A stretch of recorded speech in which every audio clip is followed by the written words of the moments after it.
கர்த்தர் அதிசயங்களை செய்கிறார் ஊழியங்கள் வழங்கும் ஜீவ வார்த்தை.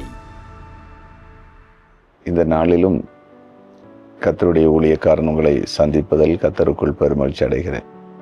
இயேசப்பா நல்லவர். அவருடைய வார்த்தையின் மூலம் இந்த நாளில் உங்களோடு பேசி உங்களை ஆசீர்வதிக்கப் போகிறார். அவருடைய வார்த்தையில் ஜீவன் இருக்கிறது, ஜீவ வார்த்தை. இன்றைக்கு ஆண்டவர் உங்களோடு பேசி உங்கள் வாழ்க்கையை மேன்மைப்படுத்த போகிறார். உங்கள் துக்கம் சந்தோஷமாய் மாறும்.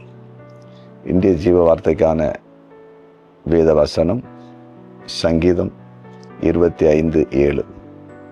என் இளம் வயதின் பாவங்களையும் என் மீறுதல்களையும் நினையாதிரும். என் இளம் வயதின் பாவத்தை மீறுதலை நினையாதிரும்.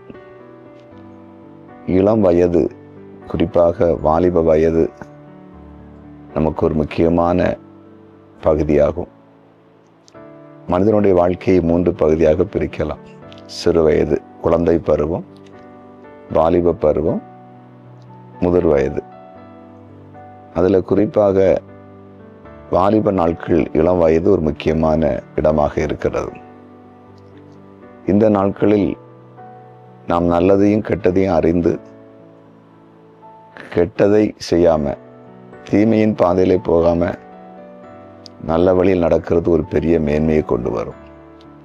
ஆனால் அநேகர் இந்த வாலிப நாட்களில், இளம் வயதில் தங்கள் வாழ்க்கையை கெடுத்து விடுவார்கள்.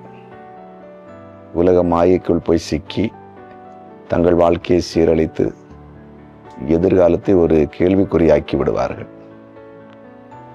இளம் வயதில் தங்களுடைய வாழ்க்கையை வீணாக்கினவர்கள் எதிர்காலத்தில் ஒரு கேள்விக்குறியாக இருந்த அனுபவங்களை பார்க்க முடியும்.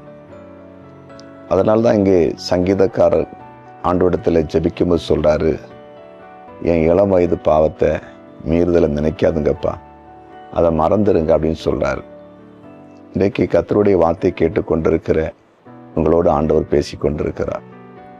நீங்கள் இன்றைக்கு இளம் வயதை தாண்டி, வாலிப வயதை தாண்டி நீங்கள் ஒரு குறிப்பிட்ட காலகட்டத்துக்குள் வாழ்ந்து கொண்டிருப்பீன்னு சொன்னால், இளம் வயதில் நீங்கள் தேவனுக்கு விரோதமாய் மீறி செய்த பாவங்களை எல்லாம் ஆண்டோடத்தில் அறிக்கையிட்டு, எஸ்ஸப்பா அந்த பாவத்து நிமித்தம் ஏதாவது பாதிப்பு இருந்தால் மன்னின்னு கேளுங்க.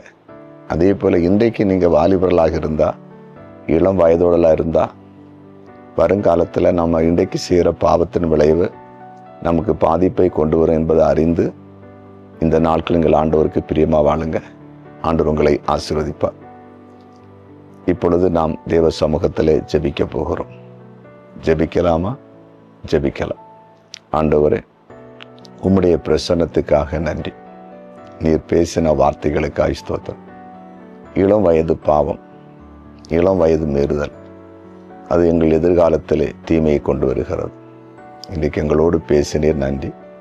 இப்போது அடியுடன் ஜெபிக்கிற யாராவது தங்களுடைய இளம் வயதில் வாலிப நாட்களில் பாவங்கள் செய்து அதன் நிமித்தம் பாதிக்கப்பட்டிருந்தால் மன்னித்து மன இறங்கி அவர்களை நீர் ஆசீர்வதிக்கும்படியாய் ஜெபிக்கிறேன். இன்றைக்கு இளம் வயதில் வாழ்ந்து கொண்டிருக்கிற வாலிப நாட்கள் இருக்கிற ஒவ்வொருவருக்காய் ஜெபிக்கிறேன். இந்த உலகத்தின் பாவங்களுக்கு, மீறுதல்களுக்கு உம்முடைய பிள்ளைகளை விலக்கி பாதுகாத்து எதிர்காலத்தை நீர் மேன்மையாய் வைக்கும்படிக்கு ஜெபிக்கிறேன். இப்பொழுது வியாதியஸ்தர்களை நீர் தொட்டு சுகமாக்கும்படிக்கு உம்முடைய ஊழியக்காரன் ஜெபிக்கிறேன்.